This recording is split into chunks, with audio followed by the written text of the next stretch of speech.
Berikut ini adalah video tugas PKN kami. Selamat menonton ya, A. Tapi jangan lupa Like, comment, and subscribe. Halo guys, Assalamualaikum warahmatullahi wabarakatuh. Halo semuanya, senang sekali bertemu kalian di video kali ini. Kenalin, aku Novia Sriwahyuni. Aku Rosadi. Aku Nur Hayati. Aku Dea Fitria. Kami semua dari Prodi Pendidikan Bahasa Inggris STKIP Setiabudi Rangkas Bitung. Oke guys, di video kali ini kita akan melakukan wawancara atau interview mengenai tantangan terhadap Pancasila dalam kehidupan berbangsa dan bernegara. Nah teman-teman semua, kira-kira untuk apa sih wawancara ini dilakukan? Oke, baik. Wawancara ini dilakukan semata-mata untuk memenuhi tugas UAS semester genap mata kuliah Pendidikan Kewarganegaraan yang diampu oleh dosen berkompeten kita, yaitu Bapak Usmaidi MPD. Selain itu, di sini kita akan mengetahui bagaimana dan sejauh mana pengetahuan cutting kita mengenai pendidikan kewarganegaraan. Betul banget. Nah, langsung aja kita wawancara cutting kita yuk. Check it out. Yuk.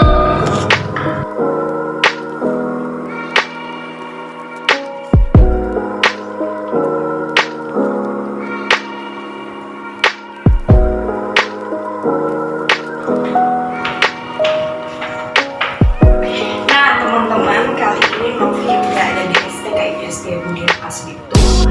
Mau wawancarain cutting Novi untuk mengetahui seberapa luas sih wawasan cutting Novi ini mengenai Pancasila sebagai ideologi negara kita.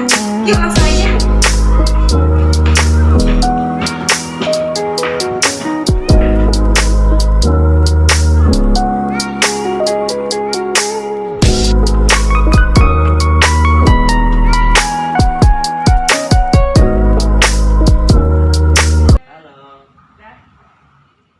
Nah teman-teman, kali ini aku udah bareng teman aku dan cutting aku untuk mengetahui seberapa luas wawasan mereka mengenai Pancasila sebagai ideologi negara kita. Boleh untuk kalian memperkenalkan diri kalian masing-masing. Oke, dari saya dulu ya. Ya, perkenalkan, nama saya Soendar, mahasiswa STKIP Setiabudi Rangkas Bitung, semester 2 dari Prodi Pendidikan Guru Sekolah Dasar. Kalau boleh tahu, Ya. kakak tinggal di mana? Untuk saat ini saya tinggal di TBM Kedai Proses yang ada di samping kampus. Ya. Kalau alamat saya dari Cikotok, Kecamatan Cibeber, Kabupaten Lebak. Oh, mantap. Untuk kakak? Saya Mardiana dari program studi pendidikan bahasa Indonesia semester 4. Alamat saya di Kampung Ciomas, Desa Sinangsari, Kecamatan Sajira, Kabupaten Lebak. Oke, di sini kita ngobrol santai-santai aja ya kak ya. Nah, Novi itu ada tugas kelompok untuk mewawancarai cutting untuk mengetahui seberapa luas sih wawasan kakak tentang Pancasila sebagai ideologi negara kita. Nah, tema dari kelompok kami ini adalah tantangan terhadap Pancasila dalam kehidupan berbangsa dan bernegara. Saya ingin bertanya kepada Kak Akin, boleh? Boleh. Kak Akin sebagai warga negara Indonesia ya, pasti tahu dong ideologi negara kita itu apa? Apa sih ideologi negara kita itu? Ya, jelas lah Pancasila ya. Pancasila. Boleh tidak disebutkan satu persatu silanya? Wah. 1. Ketuhanan yang Maha Esa, 2. Kemanusiaan yang adil dan beradab, 3. Persatuan Indonesia, 4. Kerakyatan yang dipimpin oleh hikmat, kerjasama dalam permusyawaratan perwakilan, 5. Keadilan sosial bagi seluruh rakyat Indonesia. Benar kan? Ya betul. Lulus berarti ya? Lulus luar biasa. Jadi gimana? Oke, kita lanjut ke pertanyaan selanjutnya, boleh? Boleh ya. Oke. Menurut kakak ya, menurut kakak nih, Pancasila sebagai ideologi negara kita itu mempunyai tantangan gak sih? Oh, jelas mempunyai tantangan. Kalau boleh, apa sih tantangan Pancasila sebagai ideologi negara kita itu? Boleh disebutkan? Kalau dari tantangan, semua ideologi juga pasti punya tantangan ya. Iya. Mulai dari penciptaannya sampai mungkin pengimplementasiannya saat ini itu pasti ada tantangannya. Kita kalau untuk berbicara tantangan, bagaimana tokoh kita itu menciptakan Pancasila, sila-sila dari Pancasila itu juga tantangannya luar biasa ya kan, diterima atau tidak oleh masyarakat kayak gitu. Nah, ketika pun sudah jadi gitu, itu udah pasti tantangannya pasti ada yang ya kan, ada yang mungkin nggak bisa dong gitu, karena sebagian kelompok kita tuh lebih besar ini, maka harusnya ikut yang lebih besar kayak gitu. Itu tantangannya adalah ke sana sih. Tantangannya adalah ke lebih kita harus lebih benar-benar menyatukan bangsa ini, Bhinneka Tunggal Ika itu kita harus benar-benar menerima itu. Tantangannya adalah bagaimana kita benar-benar menanamkan Bhinneka Tunggal Ika-nya yang ada di Pancasila. Iya. Itu tantangan yang luar biasa. Itu yang tantangan yang pertama itu. Dari awal kita terus berfokus pada tantangan itu. Kemudian tantangan zaman sekarang bertambah, bukan cuma bagaimana kita menyatukan bangsa ini gitu kan, tapi juga dengan adanya teknologi, dengan adanya budaya-budaya baru, generasi muda lebih mudah mengakses budaya-budaya. Nah, itu menjadi tantangan baru bagi generasi saat ini. Di balik semua kegiatan kakak tadi ya, saya mau bertanya lagi, menurut kakak nih, apakah pengamalan Pancasila untuk saat ini sudah berjalan dengan baik atau tidak? Kalau bertanya sudah berjalan dengan baik atau tidak, gitu kan? Itu kembali. Apakah ada hambatannya? Kembali ya ke masing-masing, karena semua warga negara itu kan wajib untuk mengamalkannya, gitu. Wajib untuk mengamalkannya. Kalau mungkin Sender bertanya, saya belum mengamalkannya lebih baik. Tapi sekalipun saya juga mengatakan bahwa saya juga sih belum begitu mengamalkan semua sila Pancasila itu dengan baik. Tapi saya untuk berusaha bahwa bagaimanapun caranya Pancasila ini harus diamalkan dengan baik. Gitu. Setidaknya kita sebagai warga negara ya harus bisa mengusahakan untuk menjadi warga negara yang baik dengan mengamalkan Pancasila tadi. Ya, baik atau tidaknya pengamalan Pancasila itu tergantung pada kitanya. Kalau kita mengatakan bahwa ini buruk sekali pengamalan Pancasila, ya berarti kita juga buruk. Sama dengan kita juga buruk sebagai warga negara. Kok nggak adil sih di Papua, harga segini adil itu bukan sama dengan rata gitu kan. Itu keilmuan mengkajinya. Kalau kita sebagai mahasiswa meninggalkan poin itu, maka nggak akan tercapai negara kita. Itu untuk sila kedua ya Pak. Ada lagi? Sila ketiga ya pasti persatuan Indonesia. Kalau nggak gotong royong, kita ya budaya kita ini gotong royong. Kalau nggak saling membantu ya gimana gitu, masing-masing aja gitu. Nah, salah satu efeknya adalah teknologi ini kita lebih individualis. Nah, itu efek mungkin kalau kita tidak menerapkan literasi digital dengan nilai-nilai Pancasila, maka kita akan terbawa alur teknologi, alur media sosial yang sifatnya adalah mengarah ke individualis, begitu. Kepekaan kita terhadap sosial, terhadap lingkungan sekitar, jadi kurang gitu. Sehingga yang pada akhirnya akan mencederai Pancasila yang ketiga, di mana kita sulit untuk bergotong royong gitu. Nah, makanya kita harus sama-sama menjaga itu. Bagaimana walaupun kita menggunakan teknologi, tapi kita harus tetap menjaga persatuan. Gitu. Yang keempat, kerakyatan yang dipimpin oleh hikmat kebijaksanaan dalam permusyawaratan perwakilan. Itu ranahnya adalah kebijakan pemerintahan gitu. Ya parlemen, terus segala macam itu harus berjalan dengan tugas dan fungsinya gitu. Dan kita harus mengontrol itu sebagai mahasiswa. ketika ada sebuah kebijakan yang menyimpang dari parlemen gitu, dari pengawas perundang-undangan gitu atau pelaksana perundang-undangan. Nah kita rakyat perlu menindaki itu gitu. Makanya kita harus juga paham nih sila keempat ini harusnya arahnya kemana gitu. Yang kelima adalah keadilan sosial bagi seluruh rakyat Indonesia ya, di Binsos segala macamnya gitu. Pemerintah pasti menerapkannya pada dinas sosial. Kemudian kita juga ya sebagai makhluk sosial pun harus merasakan bahwa kita nggak bisa hidup sendiri, kita butuh orang lain, sehingga kita juga harus bisa adil kepada orang lain, gitu ya.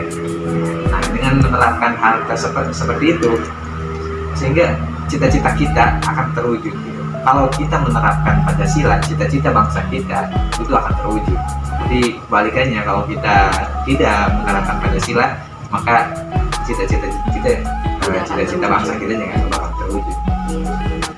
Untuk Kak Sohendar, saya boleh bertanya Kak? Ya. Ya mohon maaf tadi saya agak sedikit batuk, makanya nggak masuk kamera gitu ya. Oke Kak Sohendar. Iya. Kita keep dulu untuk kakak, langsung kita bertanya untuk Kak Sohendar ya. Iya. Kak Sohendar, saya mau bertanya, bisa nggak sih Kak Sohendar menyebutkan contoh-contoh perilaku yang dianggap menyimpang dari sila-sila Pancasila? Oh, misalkan nih untuk yang menyimpang sila-sila Pancasila, yang pertama itu misalkan nih kita ada sebuah kegiatan diskusi kelompok gitu kan. Ya. Nah di dalam diskusi kelompok tersebut misalkan ada satu orang yang dianggap tidak mau kerjasama. Nah otomatis kan itu kerjasama itu otomatis masuk ke rasa persatuan kita gitu ya. Betul. Iya, karena kan yang namanya kerjasama itu otomatis setiap orang itu kita harus melakukan sebuah kerjasama. Jangan ada satu orang yang tidak mau kerjasama. Karena pada intinya dengan kerjasama, apapun tugas itu, sesulit apapun itu tugas ataupun hal yang itu dianggapnya sulit, kalau kita melakukannya dengan kerjasama, otomatis itu akan cepat terselesaikan gitu ya. Lebih kepada Iya, tanggung jawab iya. kita ya. Artinya kan itu juga udah menjadi salah satu kita itu mengamalkan yang namanya ideologi Pancasila Betul gitu. banget. Ya persatuan gitu ya. Karena pada dasarnya kita itu ya membutuhkan orang lain gitu. Tidak, meskipun kita menganggap kita itu bisa, tapi di sisi lain ataupun di samping kita ataupun di belakang kita gitu ya, ada hal yang lebih sulit gitu dari kita. Ya terima kasih. Sudah, itu saja Iya. Kak. Mungkin kakak-kakak sebelumnya mohon maaf sebelum saya pamit ya. Kalau saya ada salah kata ataupun kalau saya ada salah-salah dalam berbicara, saya mohon maaf. Terima kasih yang sebesar-besarnya dulu. Ya. Jika saya mau ngucapin terima kasih banyak untuk Kak Aking dan untuk Kak Sohendar sudah mau menjadi narasumber saya nih dalam tugas saya. Ngeri sih sebenarnya narasumber ya. Ya. Parah. Jadi kita punya kepentingan apa narasumber lah, kita mah teman diskusi aja. Artinya itu yang saya pahami, Ya. gitu kan. Teman-teman mungkin yang lain juga beda memaknainya ya. Anggap saja perbedaan itu anugerah ya. Iya, tapi mendengar jawaban dari kakak-kakak tadi, wah sangat luar biasa sekali. Artinya kakak-kakak ini wawasannya cukup luas mengenai Pancasila sebagai ideologi negara kita. Terima kasih Kak ya. Sampai jumpa di lain hari. Ya, Nah teman-teman, usai sudah wawancara kali ini ke Aking aku, alhamdulillah lega banget udah wawancara kali ini, dan keren banget tadi tuh ya jawaban dari kating aku. Ternyata wawasan mereka cukup luas juga mengenai Pancasila sebagai ideologi dasar negara kita. Mungkin cukup sekian dari wawancara aku, lanjut ke anggota lain. Dadah.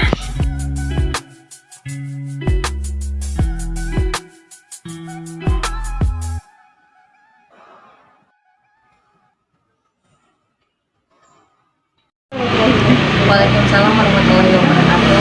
Maaf, mengganggu waktunya Kak. Iya. Boleh saya tanya siapa namanya, saya saudara? Oke, boleh. Sebelumnya izin memperkenalkan diri ya. Nama saya Ratu Nisha Yulianti, mahasiswa program studi pendidikan bahasa dan sastra Indonesia semester 6 kelas 6. Waduh, udah semester 6 ya ternyata. Saya mau ngasih pertanyaan bagaimana nih tanggapan kakak atau pengetahuan kakak tentang Pancasila. Yang pertama itu, menurut kakak apa sih Pancasila? Pancasila itu menurut saya adalah sebuah dasar negara ya. Ideologi yang memang dimana ciri khas daripada sebuah negara itu, yang di dalamnya ada unsur-unsur untuk mengatur segala sesuatu, baik itu dari pemikiran, baik itu dari tataran hukum, baik itu dari hal-hal yang memang keterkaitan antara masyarakat dengan pemerintahan itu sendiri, karena Pancasila itu merupakan dasar atau simbol daripada sebuah negara. Ini bagaimana Pancasila dalam bidang pemerintahan? Kalau menurut saya Pancasila sebagai atau dalam bidang pemerintahan itu sudah pasti terkorelasi ya, karena bagaimana tidak Pancasila tidak terkorelasi dengan pemerintahan, karena Pancasila itu merupakan simbol atau aturan-aturan yang dimana di dalamnya mengatur baik itu dari pemikiran, ideologi, terus hal-hal yang memang keterkaitan antara pemerintahan yang ada di Indonesia khususnya, karena Pancasila itu merupakan behind the gen-nya Indonesia gitu kan, behind the gen-nya baik itu pemerintahan, hukum, maupun Pancasila di mata pemerintahan itu sendiri adalah acuan yang dimana untuk mengatur segala sesuatunya tentang masyarakat, karena kan 5 poin dari Pancasila itu sendiri ya, itu merupakan betul-betul hal-hal yang memang harus diperhatikan, baik itu oleh si pemerintah yang nantinya membuat aturan untuk masyarakat, maupun oleh si masyarakat itu sendiri yang dimana bisa diimplementasikan dalam kehidupan sehari-hari. Oke, berarti begitu ya Kak. Kalau Pancasila dalam bidang masyarakat, bagaimana tuh menurut kakak? Seperti tadi, kalau Pancasila dalam bidang masyarakat pun itu sudah harus terpatri ya dalam jiwa-jiwa masyarakat, karena 5 poin tersebut baik itu ketuhanan yang Maha Esa dan lain sebagainya gitu kan, itu merupakan ciri khas daripada masyarakat itu sendiri, yang dimana masyarakat itu harus mempunyai panduan atau acuan tentang agama, tentang bermasyarakat, tentang berbudaya, tentang bagaimana menghargai hak-hak dari setiap manusia, bagaimana bisa berkomunikasi atau bersosialisasi dari satu dengan yang lainnya, dan itu harus sudah terimplementasikan oleh masing-masing manusia itu sendiri. Oke, kalau kan dari nilai Pancasila ada yang ketuhanan yang Maha Esa dalam masyarakat itu pasti ada menyimpangnya dong. Boleh sebutkan menyimpang? Mungkin kalau hal-hal yang menyimpang dari poin 1 ya, ketuhanan yang Maha Esa, mungkin kan yang kita tahu ya deh ya, di Indonesia ini memiliki banyak sekali beragam, baik itu agama, ras, budaya dan sebagainya gitu kan. Ada beberapa agama yang memang diakui oleh negara Indonesia, baik itu Islam, Kristen, Protestan, terus Katolik, Buddha, Konghucu. Adapun semua agama itu kan baik menurut penganutnya gitu kan.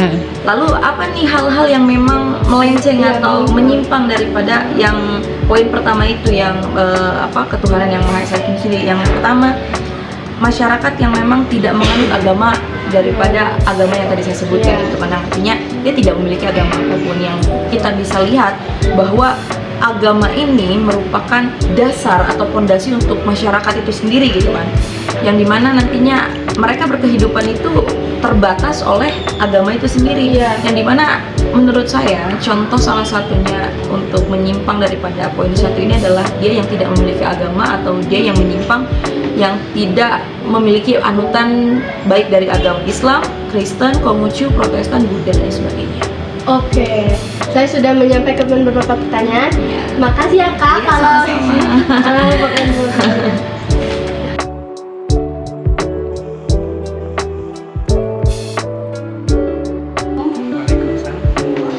Kak, boleh kenalan dulu sebelumnya dengan kakak siapa?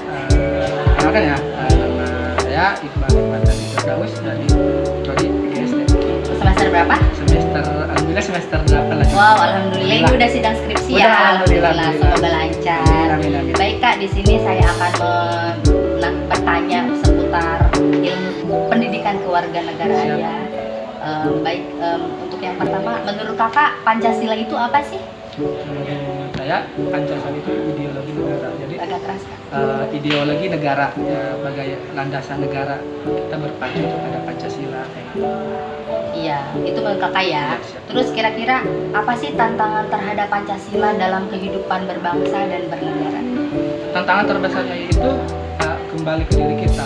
Bagaimana kita mengamalkan poin per poinnya itu. Jika kita apal kayak dari poin pertama sampai kedua, tapi kita tidak bisa mengamalkan dalam kehidupan sehari, yaitu percuma. Itu ya kak ya. Siap. Dalam kehidupan berbangsa dan bernegara kan dibutuhkan tuh adanya solidaritas antar umat beragama ya. Kalau misalnya ada yang ateis tidak beragama, menurut kakak itu menyimpang nggak sih dari Pancasila? Menyimpang, karena kan dalam Pancasila itu ketuhanan yang Maha Esa, berarti yang bertuhan ya. Jadi walaupun menyimpang dalam artian kita jangan sampai melepaskan atau mengabaikan. Justru dari itu kita rangkul, kita mengajar kayak mengayomi, ayo jangan sampai kasih pengertian kayak gitu. Jadi agar hidupnya terarah mungkin agar ya. terarah kayak gitu, biar kembali ke bertuhan. Kita lahir lahir ke dunia bertuhan, kita punya Tuhan. Ya, gitu ya kak ya. Terus kira-kira bagaimana sih tantangan Pancasila sebagai ideologi di era globalisasi saat ini? Ya itu kembali ke yang tadi saya ucapkan, bagaimana kita mengamalkan dalam kehidupan sehari-hari. Contohnya ketuhanan yang Maha Esa, kemanusiaan yang adil dan beradab, dan poin-poin yang selanjutnya. Jadi kembali ke diri kita sendiri kak.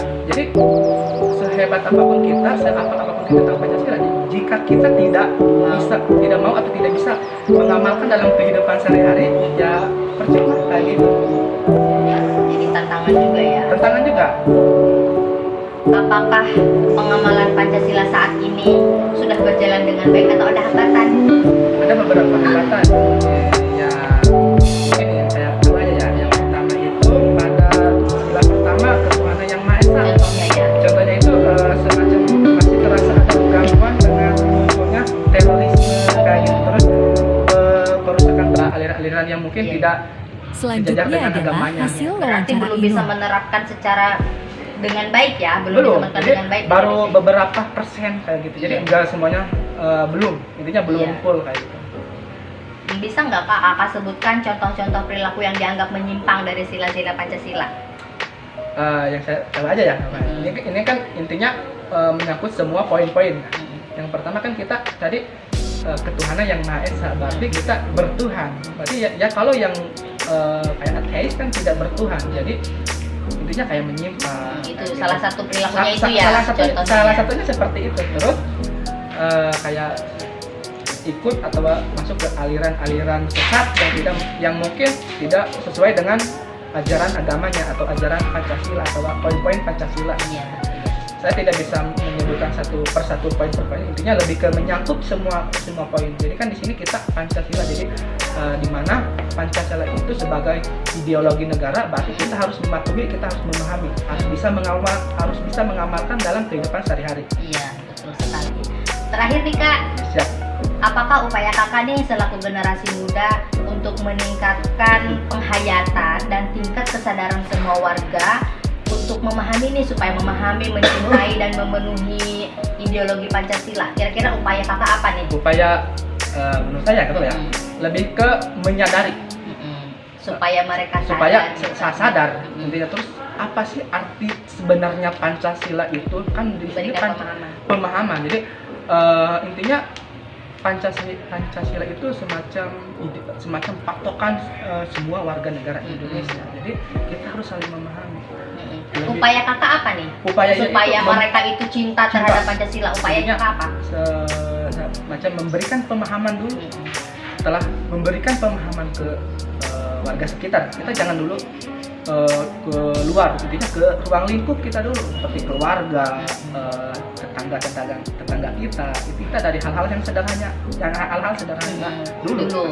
Jangan sampai ke luar, Ke keluarga kita dulu, ya. ke adik-adik kita, ke ponakan, orang tua kayak gitu. Jadi intinya kembali ke diri kita sendiri. Iya, gitu. Intinya memahami, memberikan pemahaman tentang Pancasila itu apa sih? Iya. Alhamdulillah kak, sudah saya sampaikan nih pertanyaan-pertanyaannya. Terima kasih udah kakak jawab dengan baik sekali. Dan alhamdulillah semoga ilmunya manfaat. Dan alhamdulillah sudah meluangkan waktunya juga. Saya ucapkan terima kasih banyak ya kak. Ini juga maaf jika ada jawaban yang kurang atau yang kurang tepat. Oh iya. Maaf juga.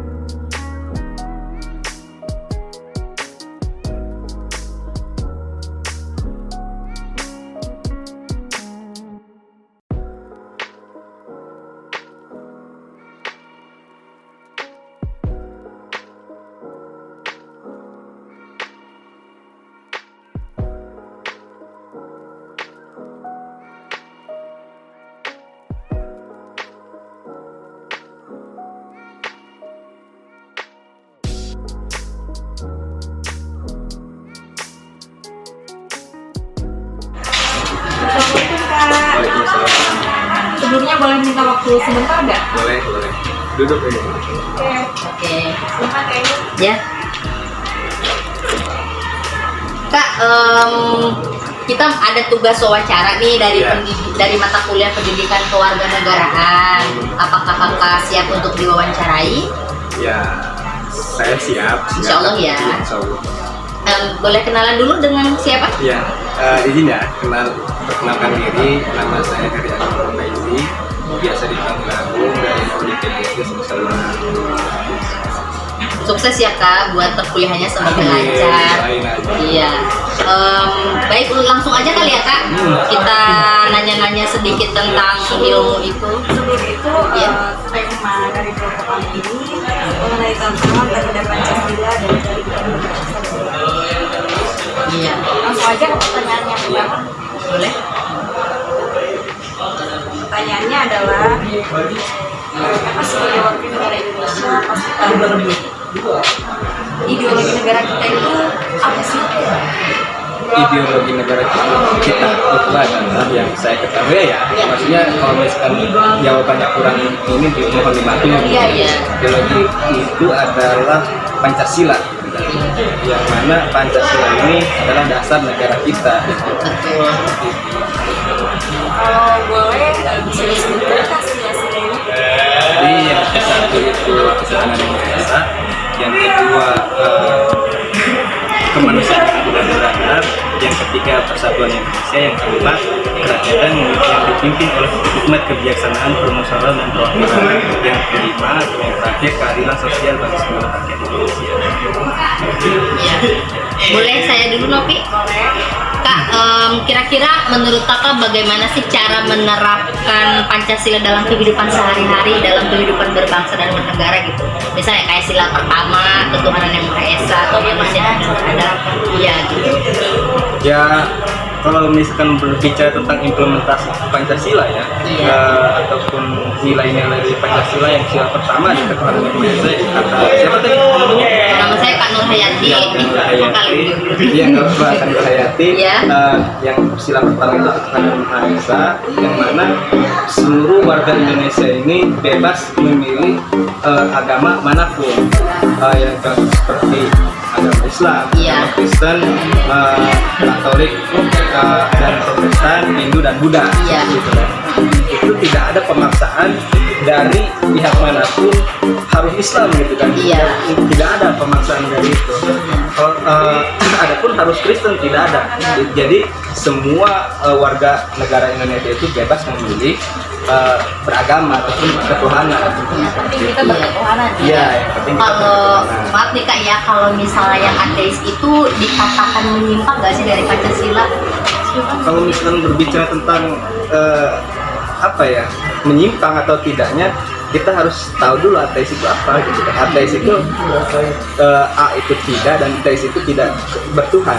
Artinya itu sudah menyalahi ataupun aturan ataupun nilai-nilai dari Pancasila sila ke-1 itu. Jadi itu menurut saya ini mah sudah menyalahi gitu kan. Sudah di luar jalur lah. Iya, luar jalur Pancasila. Sila kedua itu kerakyatan ya. Apa? Kemanusiaan beradab.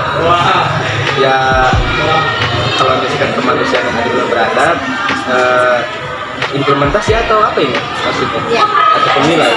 Ya, implementasi terhadap kehidupan bermasyarakat Indonesia. Kita sebagai manusia harus apa ya, harus beradab ya, beradab untuk memanusiakan manusia yang lain, ataupun kita hidup bertoleransi antar, misalnya contoh kecilnya, salah satu contoh adalah umat beragama. Jangan kalau misalnya kita Islam gitu kan, jangan kita menghina ataupun mendeskripsikan agama Kristen ataupun yang lainnya. Iya, membeda-bedakan bahwa saya Islam, saya paling benar, enggak begitu. Jadi dalam hidup bernegara ya kita bebas gitu kan, kita harus bertoleransi gitu. Jadi kemanusiaan itu ada gimana ya, bebas lah memilih apapun itu.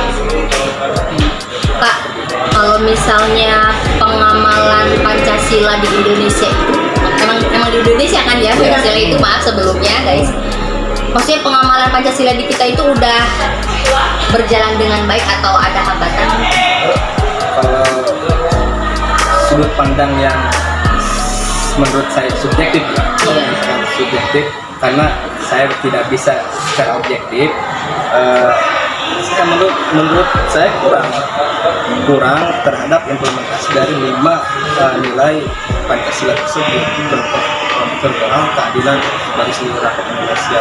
Banyak di luar sana kasus-kasus yang mana tumpul ke atas dan tajam ke bawah. Betul sekali ya. Seperti hukum-hukum yang ditegakkan di Indonesia sering kita temui begitu ya. Kalau menurut kakak nih, kita sebagai warga negara ya, terlebih pemahaman Pancasila, ada nggak sih menurut kakak tantangan terhadap Pancasila di negara kita khususnya? Ini tantangan terhadap Pancasila, maksudnya ada tantangan itu kan bisa jadi yang akan mengganggu Pancasila ini, yang akan menggerogoti nilai-nilai Pancasila itu banyak. Contoh halnya itu ada radikalisme. Itu kan ada isu-isu nasional, itu radikalisme itu waktu kemarin bahkan sampai sekarang pun itu sedang ramai kan, bahwa Pancasila ini akan diganti. Itu kan isu-isu terkini kan, isu-isu terkini yang ada di Indonesia ini. Jadi Pancasila ini adalah, kemarin kan ada terorisme, adalah tauhid dan ini apa gitu kan, itu harus diganti Pancasila ini dengan syariat dengan khilafah. Itu kan salah satu apa ya yang membahayakan Pancasila gitu, ideologi negara kita itu menurut saya seperti itu. Jadi banyak yang lain juga. Selain daripada itu, ada lagi nggak contoh perilaku yang sangat menyimpang dari Pancasila? Contohnya tadi adalah hukum, terus dari kemarin itu ada pembuatan RUU ataupun undang-undang yang tidak berdasarkan keadaan dan situasi masyarakat Indonesia. Contohnya gitu kan, kayak apa ya, ada nggak maksudnya yang isu-isu nasional yang tidak relevan dengan kehidupan Indonesia. Contohnya Pertamina gitu kemarin, itu tidak, masyarakat Indonesia itu belum siap akan menantang zaman tersebut gitu kan, dalam mengarungi zaman yang akan datang gitu kan. Jadi yang paling kita perhatikan adalah SDM masyarakat Indonesia yang masih rendah seperti itu aja sih. Selanjutnya mungkin kira-kira strategi apa yang akan kakak lakukan untuk meningkatkan Pancasila itu sebagai identitas nasional bangsa? Strategi yang akan saya lakukan ya, lebih menguatkan lagi. Ya tentu yang pertama, langkah awal yang saya akan ambil itu terus belajar tentang ataupun mengikuti kajian-kajian tentang Pancasila, mengikuti kajian-kajian, terus lebih memperdalam nilai-nilai ataupun butir-butir dari Pancasila tersebut. Bahkan saya juga nggak hafal gitu butir-butir dari 5 Pancasila itu. Iya, maaf nih Kak ya, setelah kakak misal melakukan kajian-kajian itu untuk membentuk kualitas diri agar kita bisa memahami Pancasila itu sendiri, apakah ada keinginan untuk mengajak orang misalnya, aku ingin memberikan pemahaman untuk orang lain agar mereka pun bisa memahami dan mencintai ideologi Pancasila itu sendiri? Minimal kita harus menunjukkan bahwasannya perilaku dan kelakuan kita ini memperlihatkan nilai-nilai Pancasila. Jadi dari ketuhanan, dari kesatuan Indonesia gitu kan, dari yang musyawarah, terus keadilan, itu kita perlihatkan. Adapun tadi kita mengajak orang lain untuk belajar tentang Pancasila, itu ya paling sekitar orang-orang sekitar kita aja gitu kan. Tidak saya mengajak orang lain yang saya tidak kenal, itu kan kejauhan gitu kan, kejauhan seperti itu. Selanjutnya mungkin gimana sih cara kakak ini menerapkan Pancasila dalam kehidupan berbangsa dan bernegara kita? Kehidupan berbangsa. Cara menerapkannya. Cara menerapkan. Ya tadi itu kita setelah kalau misalkan kita udah belajar hatam tentang Pancasila, baru kita implementasikan di ruang lingkup manapun. Kita sebagai guru di mana gitu kan, di SD, saya di SD kan, di SMP ataupun di SMA, ya minimal kita dari nilai-nilainya kita terapkan walaupun sekecil apapun. Jadi ada perbedaan pendapat, kita jangan di jangan dibantah, tapi diapresiasi gitu kan. Terus ada perbedaan tadi sama ya, perbedaan kita rangkul gitu kan. Terus ada musyawarah, jangan memutuskan satu pihak gitu kan. Ada harus musyawarah. Terus kalau misalkan kita di SD ataupun itu contohnya di sekolah aja ya, maksudnya di sekolah kita memangku jabatan kepala sekolah, minimal kita harus berlaku adil terhadap guru-guru, terhadap murid-murid dan lain-lain seperti itu. Ya kalau misalnya lebih jauhnya lagi, kalau misalnya kita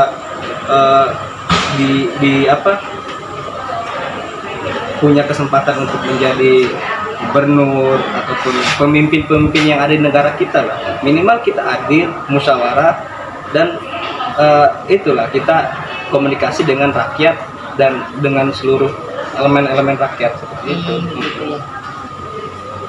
Oh Kak, iya mungkin itu saja mungkin pertanyaan dari kami ya Kak. Sebelumnya kami ucapkan terima kasih banyak udah meluangkan waktu, udah menyampaikan pendapatnya gitu kan. Pendapat yang sangat luar biasa. Betul sekali. Dari sini kita bisa menilai bahwa ternyata kating-kating kita ini mempunyai wawasan yang cukup luas, terutamanya mengenai Pancasila sebagai ideologi dasar negara kita. Betul sekali. Jadi sebelum kita ini ya, maksudnya mohon maaf juga kalau misalkan jawaban dari saya itu kurang memuaskan ataupun kurang ekspektasi dari teman-teman ini. Oh kok kayak gini amat, jadi mohon maaf juga. Ini kan berpikiran subjektif kan. Iya betul.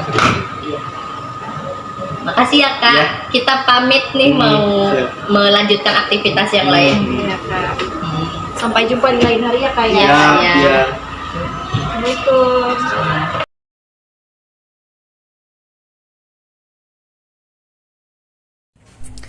Halo semuanya, kembali lagi bersama kelompok kami dengan rekan yang sangat berbeda dan narasumber yang juga sangat berbeda. Di sini bersama saya Rosadi, mahasiswa STK IPS Budi Rangkas Bitung semester 2 Prodi Pendidikan Bahasa Inggris, ditemani dengan rekan saya yang bisa disebut sebagai aktivis. Wow. Ya betul.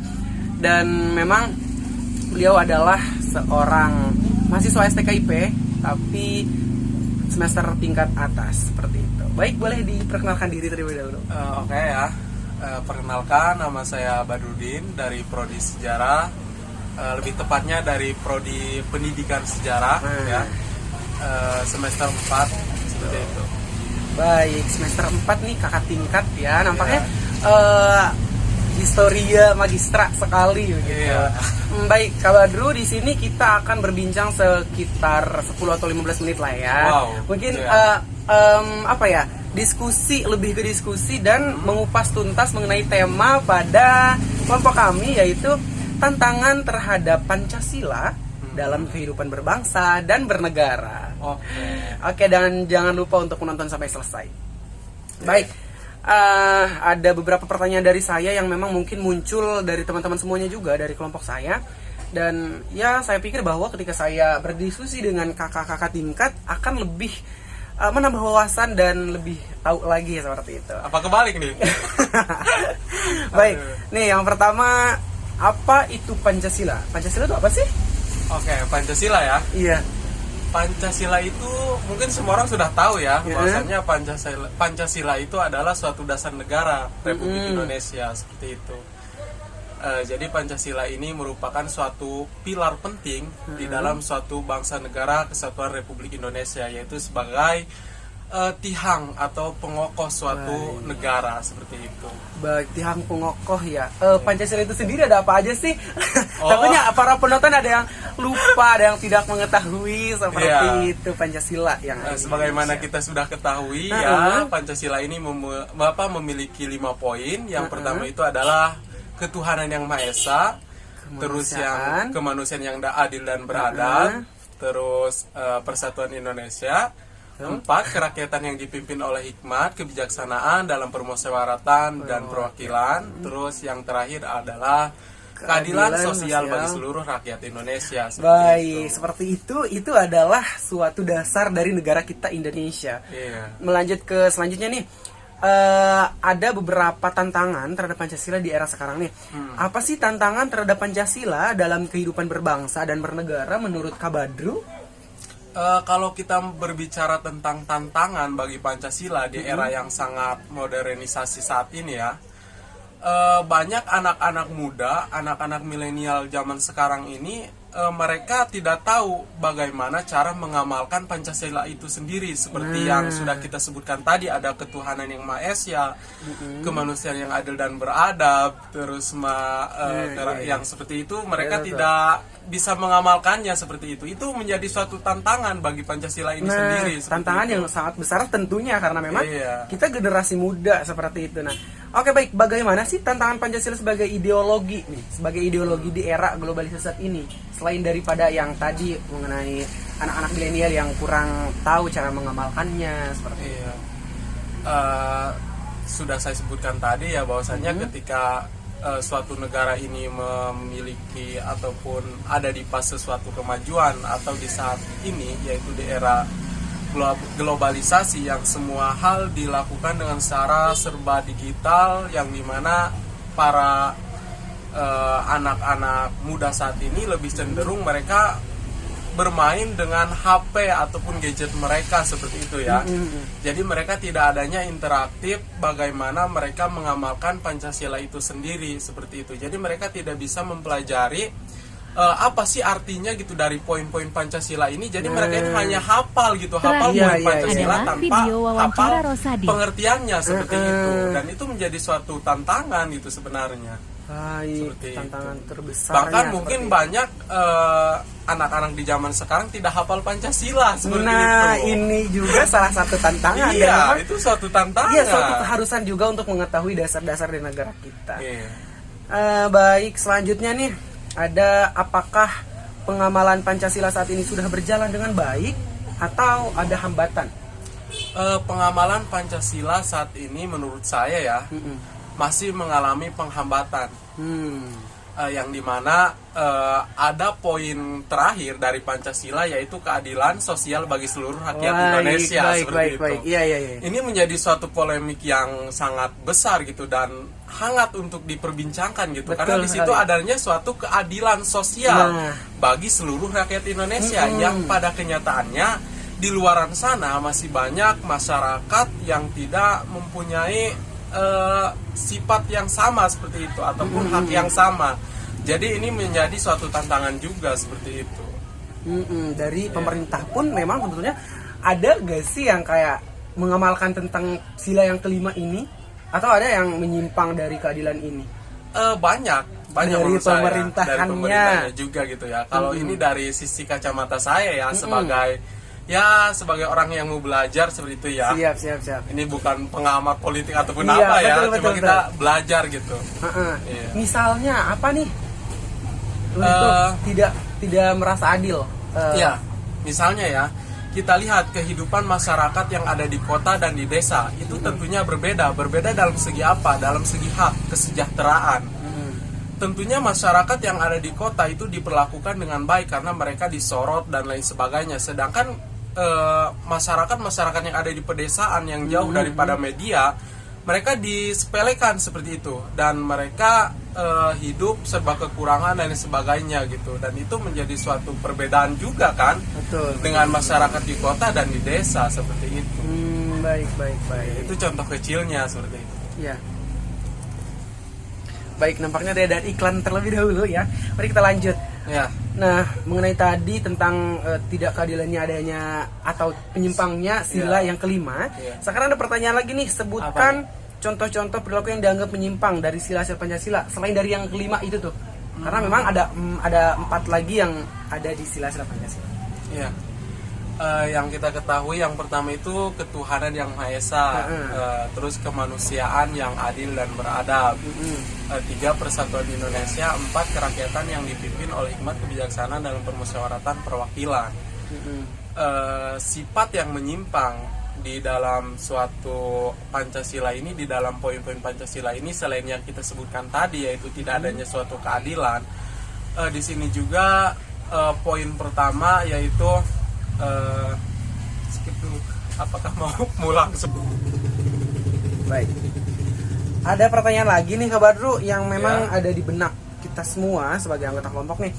Apakah upaya Anda nih ya. Jadi Kak Badru dalam kacamata Kak Badru aja, selaku generasi muda untuk meningkatkan penghayatan dan tingkatan kesadaran semua warga negara untuk memahami, mencintai dan mematuhi ideologi Pancasila. Oke. Ini lebih ke membangun rasa cinta ya, rasa cinta terhadap Pancasila. Oke, yang menurut saya yang pertama, bagaimana caranya kita selaku kaum muda mengenalkan apa sih Pancasila, apa sih tujuannya, diperuntukkan untuk apa sih Pancasila.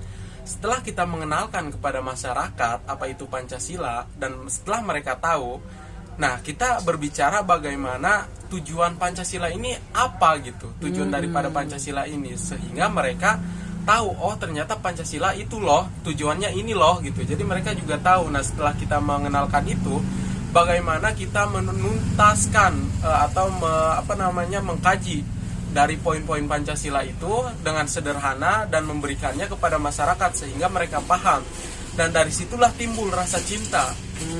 Setelah mereka tahu gitu, karena kebanyakan dari mereka itu mungkin tidak tahu gitu apa sih artinya Pancasila, tujuannya buat apa, poin-poin itu sebenarnya apa gitu. Mungkin mereka tidak tahu, sehingga ketika kita tidak tahu ya kita tidak akan timbul rasa cinta seperti itu. Baik, oke, sangat bagus sekali ya. Nampaknya bisa dicontoh teman-teman di rumah. Ada pertanyaan lagi nih. Aduh, ini tuh kayak pengen diskusi nih, karena memang agak sedikit memang banyak ditanyakan oleh kelompok kami. Apa itu? Nih, jangan-jangan saya nggak bisa jawab nih. Yang pasti harus dijawab saja sepengetahuan. Dalam kehidupan berbangsa dan bernegara dibutuhkan adanya solidaritas antar perbedaan umat beragama nih. Jika sebagian dari mereka ada yang bisa dibilang tidak memiliki agama atau ateis, apakah orang tersebut dikatakan menyimpang dari ideologi Pancasila? Oke, berarti kita di sini berbicara poin yang pertama, yaitu ketuhanan yang Maha Esa. Yang berarti ketuhanan yang Maha Esa di sini ini adalah bagaimana kita sebagai warga negara memiliki suatu kepercayaan ataupun anutan seperti itu ya. Betul. Yang sudah kita ketahui di Indonesia ini ada 6 agama yang diakui ya. Nah, bagaimana jika ada warga negara Indonesia yang tidak mempunyai agama seperti itu ya? Betul. Apakah itu menjadi suatu penyimpangan Pancasila atau bukan seperti itu ya? Wow, ini sangat keren juga ya untuk diperbincangkan. Iya betul, maka dari itu kami merasa bahwa ini adalah sebuah pertanyaan yang amat sangat perlu ditanyakan, karena mengingat keberagaman Indonesia, atau bisa dibilang ada kacamata tentang ideologi Pancasila dan ada juga kacamata tentang kebudayaannya seperti itu. Untuk ideologi Pancasilanya aja dulu. Yang pertama mungkin kita harus mengkaji terlebih dahulu apa yang harus kita kaji. Di sini kita harus mengkaji antara ateis dan kebudayaan. Jadi di sini jika kita berbicara tentang ateis, yaitu ateis ini adalah orang yang tidak percaya Tuhan, yang artinya mereka tidak mempunyai kepercayaan. Itu disebut dengan ateis. Benar-benar tidak punya. Benar-benar tidak punya. Nah, bagaimana dengan orang yang mempercayai suatu adat istiadat ataupun suatu hal-hal yang mungkin bagi mereka itu suatu hal yang dipercayai dan dianggap Tuhan seperti itu. dan ketika tidak tercantum di dalam 6 agama yang kita tahu itu, contoh halnya Baduy. Contoh halnya Baduy ya. Baduy ini mempunyai, ini kita udah masuk ke ini nih, masuk ke ranah budaya juga ya. Jadi dicampur adukan aja ya. Iya baik. Jadi ternyata antara ateis dan umat yang memiliki kepercayaan tapi tidak ada di 6 yang resmi yang diakui oleh masyarakat, itu tidak bisa dibilang ateis. Tidak. Mereka karena mempunyai kepercayaan meskipun tidak ada, dan tidak diakui gitu ya. Iya, makanya kita kaji dulu nih. Contohnya Baduy ya, Baduy. Mereka suatu kelompok masyarakat yang hidup di suatu perhutanan. Mereka mempunyai kepercayaan Sunda Wiwitan seperti itu ya. Dan mereka juga mempercayai adanya Tuhan seperti itu. Namun ketika agama mereka ini tidak ada yang di 6 itu, kita sebagai kaum intelektual seharusnya tidak mengatakan mereka ini menyimpang daripada poin-poin Pancasila. Karena sudah kita katakan tadi bahwasanya ketika orang yang tidak mempunyai kepercayaan terhadap Tuhan itu baru dikatakan ateis. Tapi kan ini kalau kita berbicara tentang budaya, ini malah suatu keanekaragaman gitu, suatu harta yang sangat berharga di suatu negara karena di situ adanya perbedaan seperti itu. Dan perbedaan ini menimbulkan suatu keindahan gitu bagi suatu negara. Jadi kalau ibarat warna ada merah, ada putih, ada hijau, dan itu suatu keindahan kan gitu. Jadi kita jangan menjudge sesuatu yang tidak kita ketahui dan dianggap menyimpang dengan secara dari sudut pandang yang sama gitu, tapi kita melihat sudut pandang yang berbeda. Contohnya tadi dari budaya seperti itu. Jadi tidak bisa dikatakan ateis juga seperti itu. Kalau kita lihat KTP orang Baduy itu hanya strip ya. Memang. Jadi seperti itu. Jadi intinya yang ateis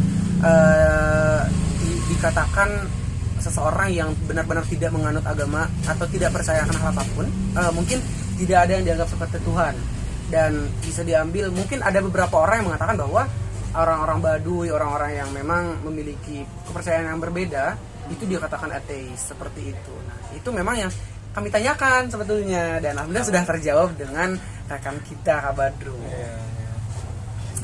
Oke lah. Baik. Kak Badru, kita kan tadi udah kurang lebih 14 menit yang lalu ya. Kita berbincang-bincang mengenai keadilan sosial. Nah, ini ranahnya tadi tentang masyarakat luas atau seluruh rakyat Indonesia. Alangkah baiknya kita mengetahui dulu nih keadilan sosial yang ada di lingkup terkecil. Contohnya saja lembaga atau bisa dibilang kampus lah ya, kampus kita tercinta.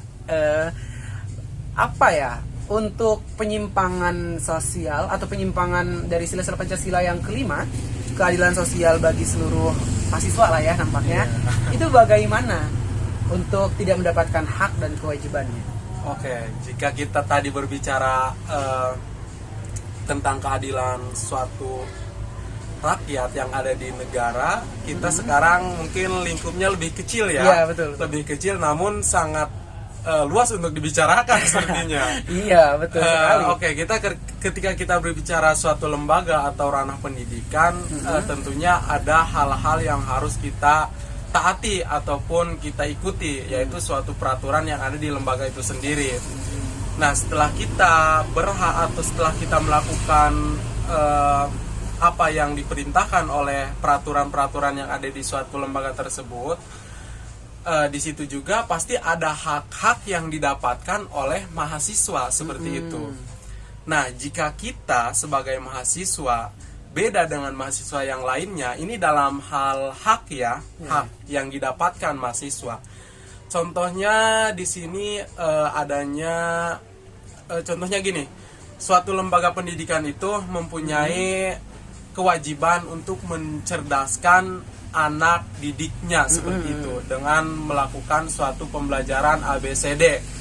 Nah, ketika suatu prodi yang lain mendapatkan pembelajaran yang seharusnya ini menjadi pembelajaran keseluruhan bagi mahasiswa tersebut, bagi mahasiswa yang ada di kampus tersebut, tapi sebagian prodi tidak mendapatkan itu. Nah, itu yang harus kita klarifikasi seperti itu, ini ada apa gitu, dan itu kan hak ya, itu sudah menjadi hak kita gitu.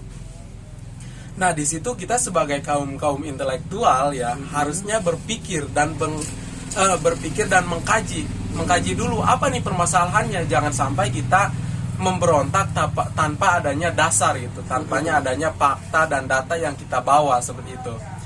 Nah itu harus kita perjuangkan sebenarnya ketika kita tidak mempunyai hak dan kewajiban kita gitu yang didapatkan gitu. Karena setelah kita melakukan suatu kewajiban, di situ kita punya hak, dan itu yang harus kita dapatkan seperti itu. Jadi seperti itu. Baik, sangat lugas dan tercerahkan sekali ya bagi saya dan mungkin beberapa teman saya yang nanti bisa dibilang pertanyaan sudah terjawab seperti itu. Baik Kak Badru, mungkin 17 menit sudah kita lewati bersama mengenai perbincangan atau diskusi serta tanya jawab tentang tema Pancasila atau tantangan Pancasila di berbangsa dan bernegara. Mungkin ada pesan dari Kak Badru nih untuk teman-teman atau enggak? Oh ya. Bagi saya ya, di sini saya berbicara bukan berarti saya bisa ataupun saya benar, namun di sini saya berbicara karena ingin belajar ya, sambil belajar juga, dan apa yang saya katakan itu adalah hasil daripada pembelajaran saya juga. Kan tadi kita sedikit membahas tentang Pancasila ya.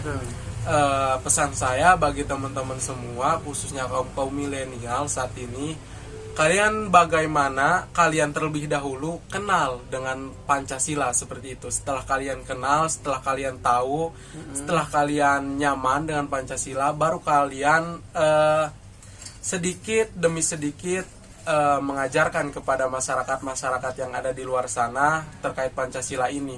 Karena Pancasila ini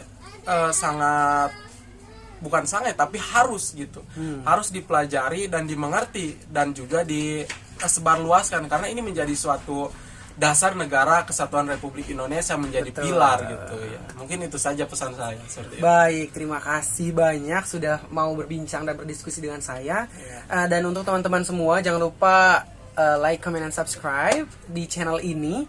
Dan saya Rosadi mohon maaf undur diri, dan apabila ada kata-kata yang menyinggung mohon untuk dimaafkan. Begitu. Wassalamualaikum warahmatullahi wabarakatuh. Dadah.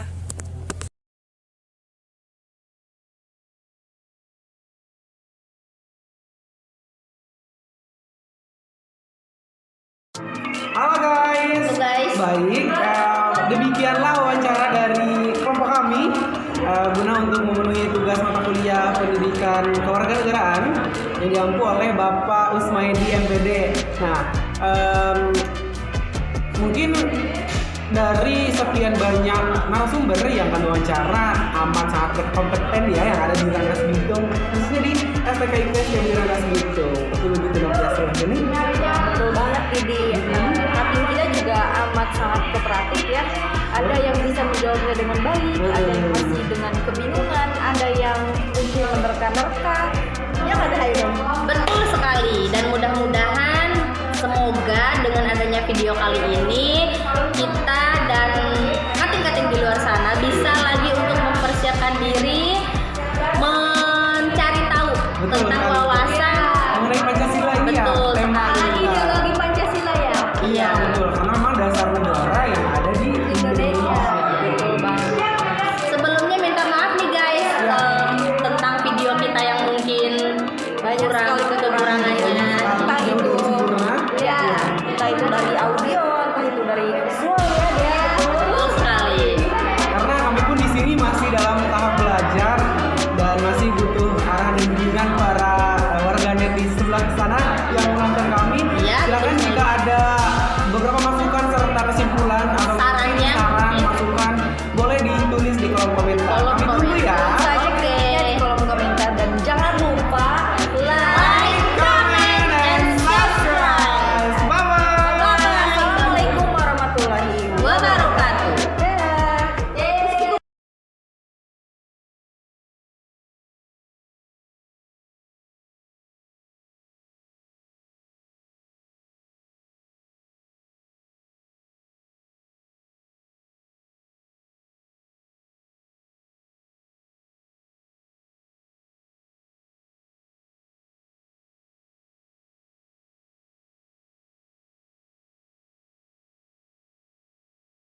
Nah itu dia hasil wawancara kelompok 5 guys.